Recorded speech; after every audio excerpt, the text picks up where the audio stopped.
Welcome, everyone. This is the regularly scheduled meeting of the Complaint Committee for the Sunshine Ordinance Task Force for Tuesday, October 12th, 2010 at 3:30 p.m.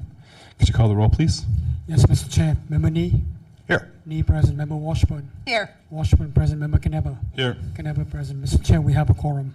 Thank you. Is there any agenda changes? Item number 2 has been withdrawn, Mr. Chair. Item number 2. Okay, thank you. Could we call the first order? Item number 1 is the approval of September 14, 2010 regular meeting minutes. Move to approve. I will have some a couple of minor fixes to suggest, but I move they be approved with the fixes to be forthcoming. I second that motion. Okay, so you want to just submit to the clerk after your... Yeah, I can do. Let me just point out what they are on packet page 5, I guess that is. Minutes page 2. 1, 2, 3, 4, 5 paragraphs down. Chair Knebber's name is misspelled. Okay. It should be Knoebber, and then also on minutes page 7, or minutes page 4, packet page 7. Second line of that page merely should be Merely. Mm-hmm. Okay. Member Washburn? I have a question and also a correction. Page 5 of the packet, page 2 of the minutes, the third paragraph down, Member Nee, beginning Member Nee. I'm not quite sure what it means. Member Nee said he supported jurisdiction even though he agreed with Mr. Lazar's point of view because the task force could consider motivation when it hears the merits of the case. If I can speak to that, do you remember? Is there any way to clarify that so it doesn't sound contradictory? Well, I think what I was doing, if memory serves me correctly, was to separate jurisdiction from merit. On the Mr. Lazar's point when he was disputing jurisdiction was that because of his of the merits of the case, we should refuse jurisdiction. And I believe Member Nee was stating that could be brought up after we found jurisdiction, even though he agreed with his presentation of the merits. We should still find jurisdiction and talk about the merits afterwards. Well, I think we should have a clause in there then to clarify it. So even though he agreed with Mr. Lazar's point of view on the merits, because something like that. I'm fine with that. How do you feel, Member Nee? Well, we could revise the sentence to say Member Nee said he supported jurisdiction and that the merits and could be considered. Mr. Lazar's point of view can be considered when the merits were weighed. Yes. Okay. That helps a lot. And then I have a correction down in the 2 paragraphs down. Mr. Lazar, I think it should read, did not rebut. Yes. And then some grammatical issues. The next page, page 3 of the minutes, page 6 of the packet. The third paragraph down to Member name Ms. Davis said the organizations received less than $150,000 last year, and neither she nor MoMagic has any contractual agreement. So strike the does. Yeah, strike the does and replace the have with has. Yes. Well, I'm not so sure. I think instead of the word neither, it should be nor. In other words, nor does she or MoMagic have any contractual agreement with the city. So I would strike the word neither, substitute the word nor, and then the subsequent nor should be or. And strike the "and" then if you're going to strike the Right, "neither." yes, strike the "and" before neither. Strike Correct. "and" neither. Okay. And then on page 4 of the minutes, page 7 of the packet, the last big paragraph, beginning in rebuttal, Lieutenant Silverman, next to the last line should read, he said he has contacted the Office of Emergency Management and has reached, rather than have reached, an agreement. Okay. I have a question on the spelling of Silverman's name. I'm not sure that it's, it shouldn't be with a B instead of an E, instead of a V, Silberman instead of Silverman. That's just something that pops into my head. I'm not sure. I'm just not sure on it. Silverman may be correct. I believe it was. I believe I remember it being Silverman. Silverman? Yes. Okay. Any other changes? No. Do we have public comment on the approval of the minutes? Seeing none, could we have a vote, please? Yes, Mr. Chair. On the motion, Member Nee. Aye. Nee, aye. Member Washburn. Aye. Washburn, aye. Member Knebber. Aye. Knebber, aye. Mr. Chair, we have 3 ayes. We call the next item, please. The next item is determination of jurisdiction and request for clarification on complaint filed by Kelly Lanza against the District Attorney's Office for failure to produce public documents. Thank you. Do we have the complainant? Please approach.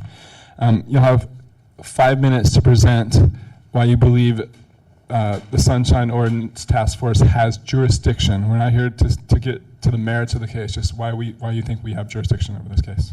Mr. Chair, one of the reasons this complaint is before you is also the responding party is requesting continuance because he cannot be present here on the October 26th. Okay, we'll take that into account when we get to it. Okay, you have 5 minutes.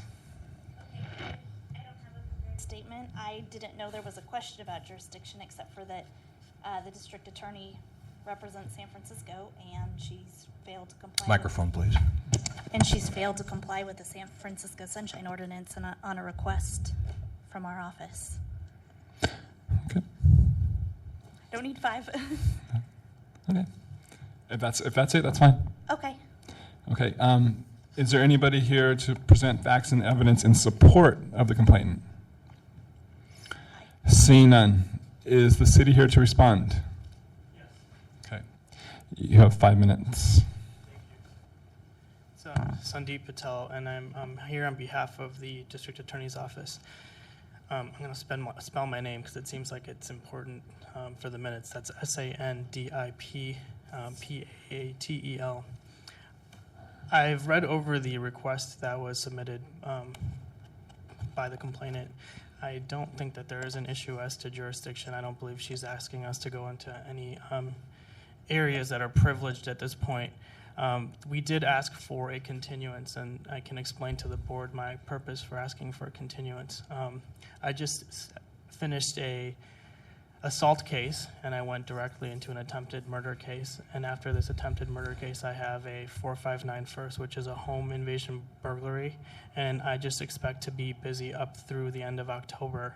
So I won't be able to be here on October 26th. And I do know that when the full board meets, just because I used to come here, it seems like every Tuesday, but I know it must not have been every Tuesday a little while ago, that you guys like it when the district attorney's office is here, when there's a complaint with someone that has actual information versus just no one showing up or people being here without their appropriate information. And so it's my position, and I've just know my schedule for the next month.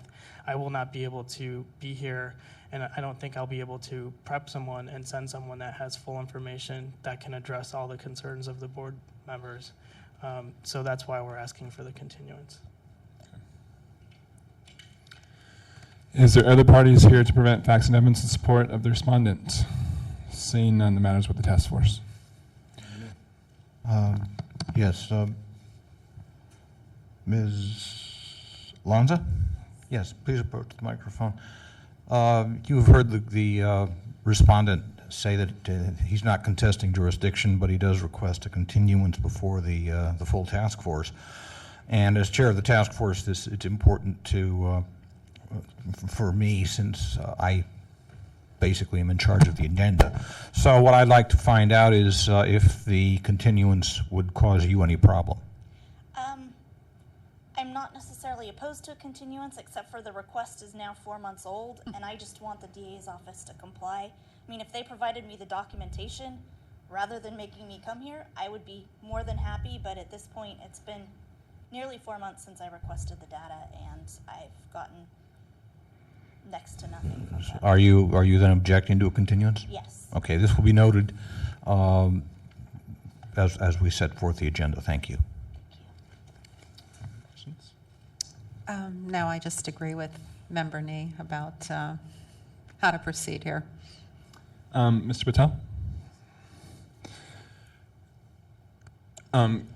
As you know, you've dealt with our task force before, and we take the complaints very seriously and time very seriously in this task force. And your contention is that you'd have nobody else in the district attorney's office that could respond while you are not there.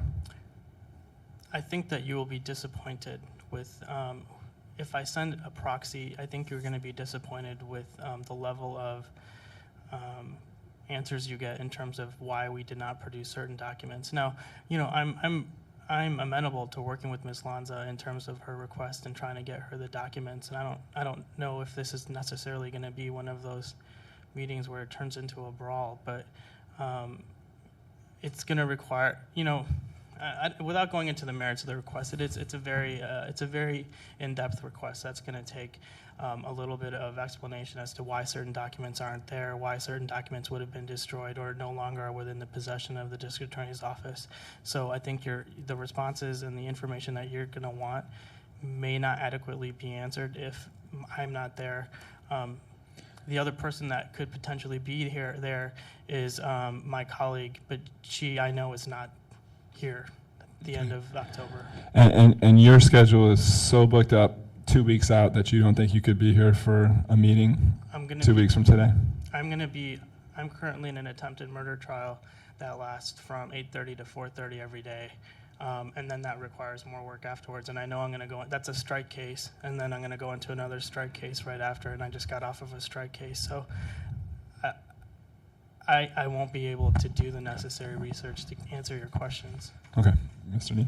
Yeah, Mr. Patel, the named respondent in this complaint is Paul Henderson. And Mr. Henderson has in fact sent a letter to Ms. Lanza. They have exchanged correspondence. Would not Mr. Henderson be able to attend the task force meeting? Mr. Henderson probably could attend the task force meeting.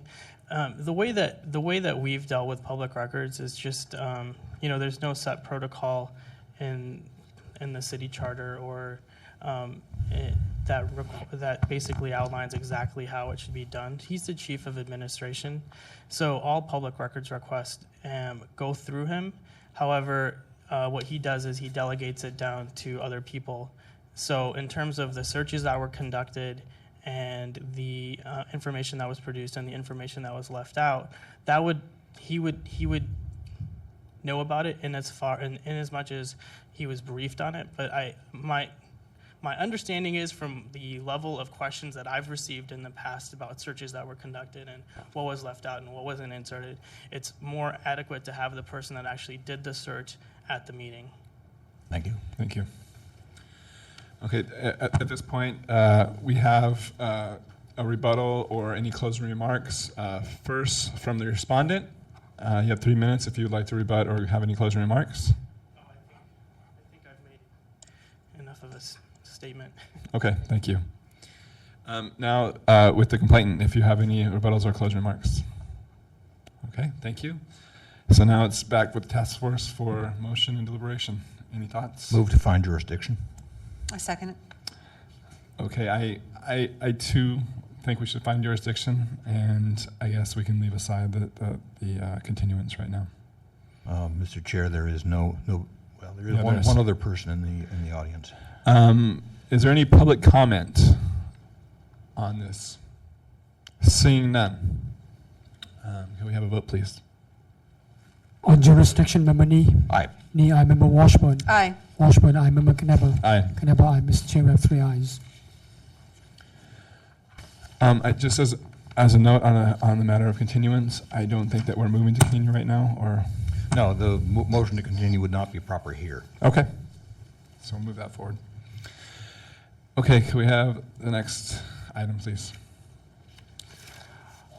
Item number 4 is the administrator's report. Mr. Chair, I do not have anything else to add besides what is provided in the packet. Any comments? Just a quick question. Excuse me, how many complaints are coming up before the, Through the chair, I believe it is 6 complaints. okay, and that's going to be the next task force meeting? Through the chair, yes. Mr. Member Thank Nee. you. Okay. Is there any public comment on the administrator's report? Seeing none. Can we have the next item, please? Item number 5 is public comment on items not listed on the agenda. Any public comment on items not listed on the agenda? Seeing none. Can we call the next item, please? Item 6 is announcements, comments, questions, and future agenda items from committee members.